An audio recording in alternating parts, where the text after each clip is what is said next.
Assalamualaikum and hi everyone. I am Nur Shazuna binti Kamar Zaman from class J4 EC1104881.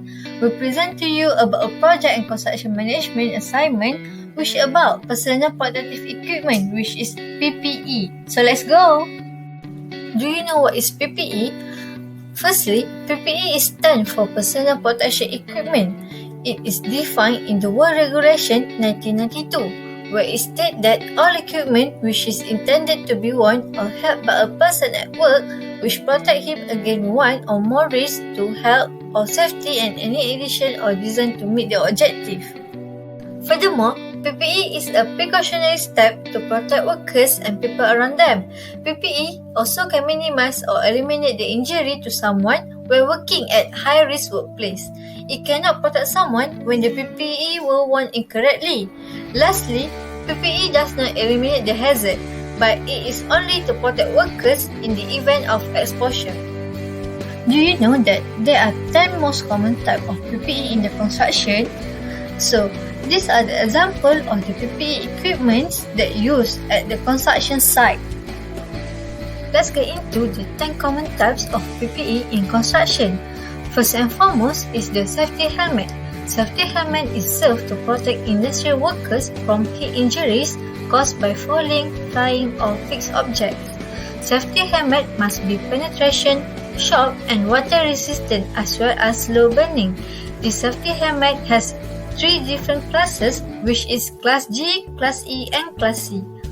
Class G is used for general work to protect against impact and penetration, while Class E is used for electrical work which help to protect against falling object and impact, while for Class C is used for conductive work. It will protect head that may bump against fixed object. The second PPE equipment is safety shoes. Safety shoes offers protection from falling and flying objects. Next, it also helps during puncture, electrical hazard and weather protection. It also provides safety protection during cutting hazard and slip, trips and fall with also fatigue. Since the safety shoes is made from special material, it can also act as the burn prevention in any incidents at workplace. Moving on to the third type of PPE, which is safety gloves. Safety gloves protect employees from the skin damage. Besides that, hand protection can provide varying levels of thermal protection and adapt to the different grip needs.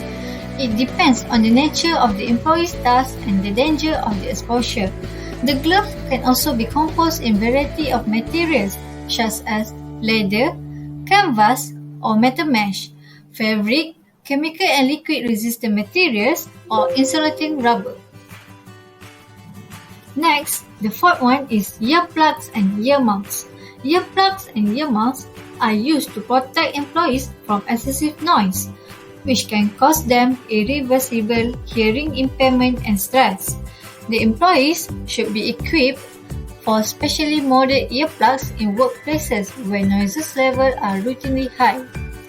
The more persistent and loud of the noise, the less time an employee should be expected to work without appropriate rest. Fifthly, the eye protection also part of the PPE.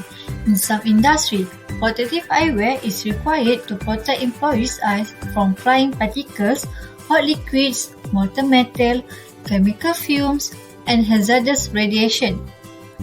This PPE must fit the wearer's face firmly and comfortably, be cleanable and not obstruct vision or movement. Safety goggles or glasses, welding sheet and laser safety goggles are the example of the protective eyewear. Besides that, we also need safety jacket as PPE on construction site. Workers required to protect their entire body. This type of PPE come in variants, such as jackets, apron, and lab coats. They typically consist of bright colors with reflecting accent to maximize visibility. On additional note, body protection of this kind must be carefully measured for each employee to ensure a proper fit. Moreover, other type of PPE is harness lanyard. It is very important, especially when working involving heights more than 6 feet or more than the lower level. A safety harness allows you to connect yourself to an immovable object, guaranteeing that if you trip or fall from a height, you will not strike the earth. This is because falling from a great height is one of the leading causes of occupational injuries, so it is critical that you are well equipped. The eighth type of PPE is respirators. A respirator is a mask or hood that protects the wearer's face and allows them to breathe clean air. There are many types of respirators, so make sure to have the right one for the job. Before commencing the work, check the respirator has been fit tested and the user has been appropriately trained to use it. The picture on the left is the knife PPE that Windy did when working at construction site. Yes, it is a face shield. Face shields are made of a visor, lightweight plastic, metal frame and the suspension mechanism that hold the face shield at our face. It provides full facial protection and generally worn on top of masks or goggles.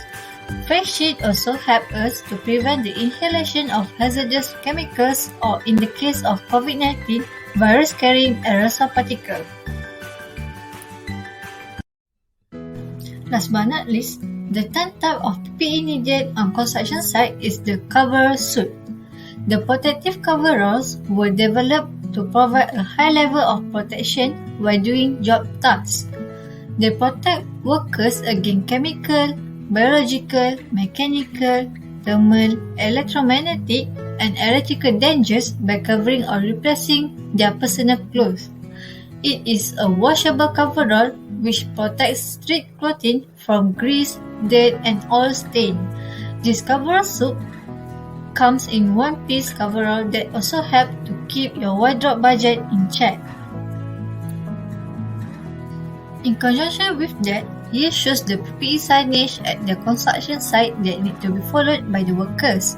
They must ensure to wear eye protection, ear protection, gloves, hard hats, full protection clothing, and masks. This signage should be located close to the area of risk. All of the PPE signage should be blue and white for easy identification by the workers at the construction site. Furthermore, we have hazard environment at construction site. As you can see here, we have 3 types of hazard, which is biological, chemical, and physical hazard. Biological hazard come from organisms including people, animals, and plants and threaten human health. This biological hazard can give diseases, allergic reaction, and limit employees' ability. The example of biological hazard include mold, sewage, blood, and bodily fluids. The suitable PPE used for biological hazard is a full set of PPE which are mask, glove, protecting clothing, eye shield, face shield, and shoe covers.